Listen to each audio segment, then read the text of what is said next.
Simon Cowell needs no introduction unless you've been living under a rock for the past 20 years. He's a British music executive and television producer who's accumulated a staggering net worth of $600 million. For someone who has had much more humble start in life, that's seriously impressive. Whether you admire his candid critiques or loathe his frankness, you cannot deny that Simon Cowell possesses an almost magical ability to transform aspiring talents into bona fide pop sensations. As the discerning judge behind cultural phenomenons such as Pop Idol, American Idol, and The X Factor, Cowell's sharp wit and an amazing knack for assembling wildly successful pop acts have earned him both respect and resentment, cementing his status as a polarizing figure in the music industry. This remarkable success has catapulted Simon Cowell into the ranks of the world's highest-paid celebrities, a position he's held for more than 2 decades.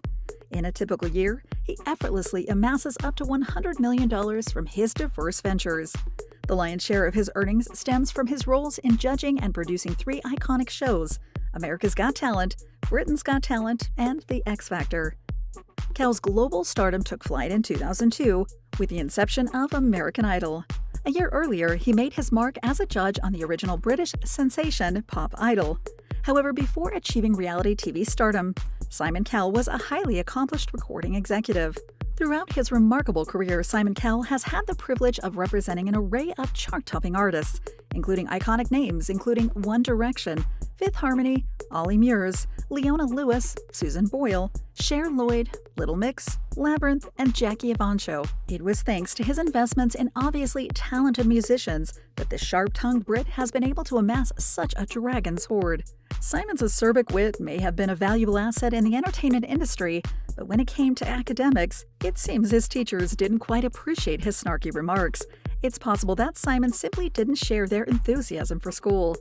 His educational journey led him to Dover College, a boarding school in southeast England, where he frequently found himself hating the frigid temperatures and hunger. Eventually, at the young age of 16, he made the bold decision to drop out. Today, he stands by that choice. Speaking openly, he's expressed his sympathy for those who, like himself, were once told that their lives would be doomed to failure if they didn't achieve specific, mostly academic, milestones by certain ages.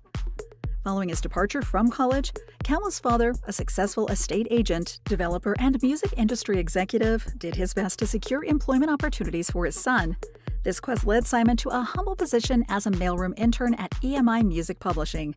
It was here that his love for music truly blossomed, propelling him from an intern in 1979 to an assistant for arranging and recording, commonly an A&R executive. However, after facing setbacks in his quest for advancement, Simon made the bold decision to depart from EMI and embark on his own ventures.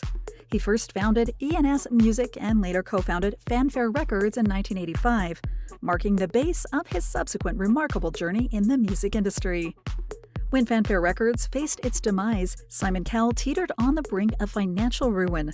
The label, which had been in existence for a mere 4 years, struggled to find its footing in the competitive music industry. But its moment of glory arrived with the release of the hit song So Macho by Sanita in 1986. However, in 1989, the company folded for good, again leaving Cowell perilously close to bankruptcy.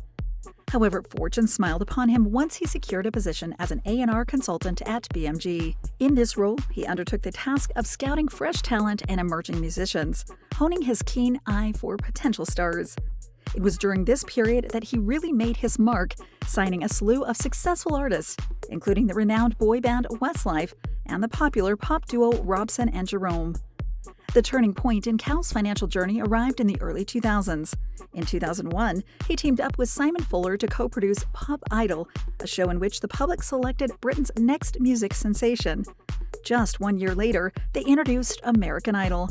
Both programs garnered instant acclaim, with Pop Idol drawing in over 11 million viewers in its inaugural season, and American Idol doubling that figure for its first season finale. In 2002, Cowell ventured into the realm of record labels once again, establishing S Records, which eventually became Syco Entertainment. Besides producing various iterations of The X Factor, America's Got Talent, and Britain's Got Talent, Syco also enjoyed exclusive rights to sign the winners of these shows. Since its inception, the company has celebrated the sale of over 200 million albums and the attainment of 180 #1 singles worldwide, so that by 2017, Simon Cowell was raking in an impressive annual income of close to $100 million.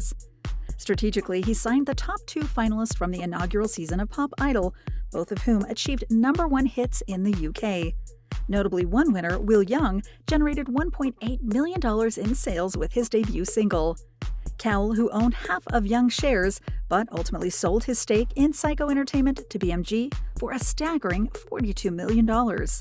Simon's journey into the world of entertainment had taken flight with his pivotal role as a judge in the first season of the UK's Pop Idol. This catapulted him into the spotlight and ushered him into a considerably more exclusive financial league. But just how much did he earn as a judge? His peak earnings from this role soared to an astonishing £25 million, approximately $30 million. He held the reins of the show until 2010, cementing his reputation as a household name throughout the UK.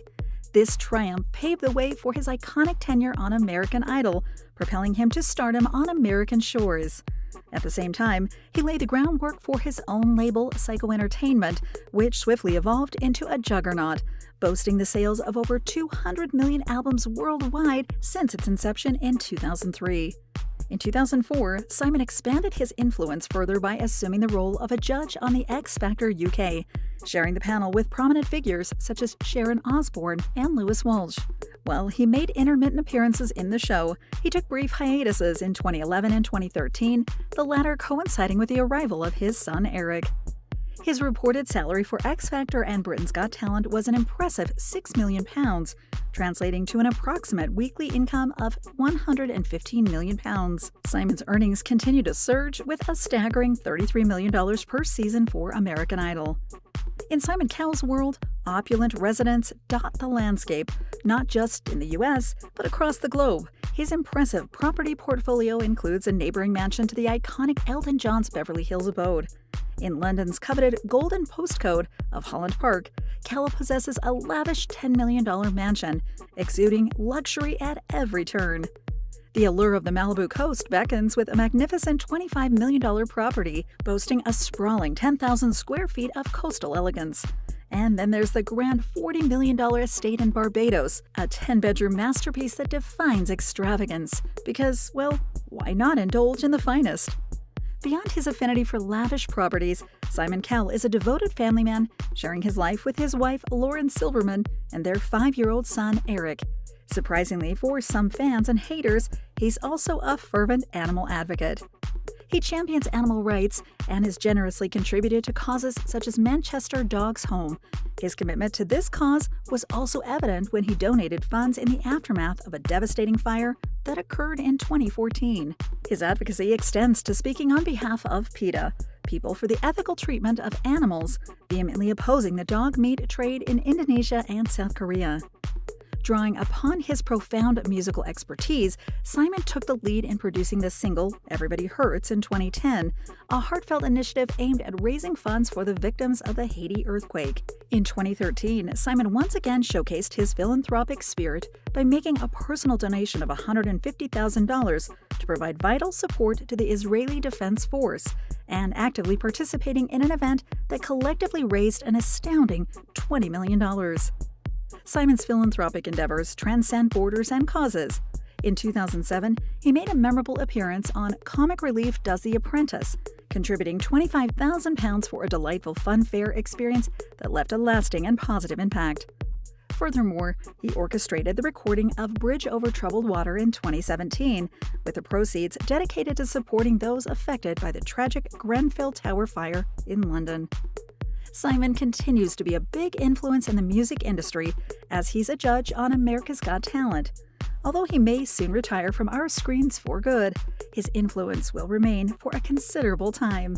If news reports are anything to go by, he's already training his son to take his place, purportedly teaching Eric to potentially take the reins of his multi-million-pound empire someday, a vision he describes as his dream.